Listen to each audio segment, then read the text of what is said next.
บทที่34คนเตี้ยซักขายเป็นคนเก็บภาษีจากคนทั้งหลาย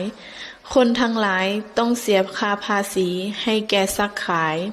เพื่อเราจะได้เอาไปมอบให้แก่กษัตริย์แต่ซักขายได้เก็บเอาเงินค่าภาษีนั้น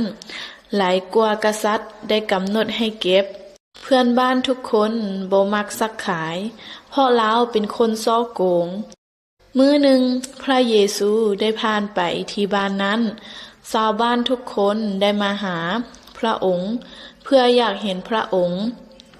ส่วนซักขายก็อยากเห็นพระองค์เหมือนกันดังนั้นเราก็ไปหาพระองค์แต่เราก็มีอุปสรรคหลายเพราะเราเป็นคนเตี้ยบ่สามารถเข้าไปเบิ่งพระองค์ได้เพราะว่ามีคนอย่างหลวงหลาย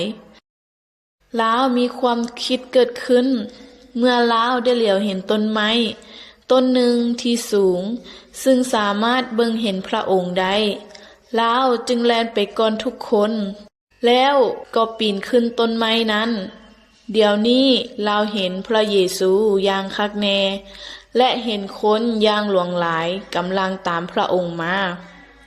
เมื่อพระเยซูทรงย่างมาที่ต้นไม้นั้นจึงแงนหน้าขึ้นไปหาซักขาย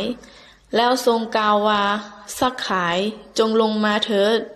เพราะในวันนี้เราจะพักอยู่เฮือนของเจ้าซักขายจึงลงมาพร้อมทางประหลาดใจที่พระองค์ทรงกล่าวอย่างนั้นแล้วซักขายก็พาพระองค์ไปที่เฮือนของตน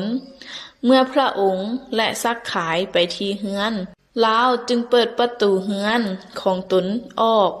แล้วก็ทูลพระองค์ว่าข้าน้อยจะเอาเงินส่งคืนแก่ผู้ที่ข้าน้อยได้ซ้อโกงมาเมื่อพระเยซูทรงได้ยินดังนั้นพระองค์ก็ทรงดีใจที่ซักขายได้เลือกเฮ็ดในสิ่งที่ถูกต้อง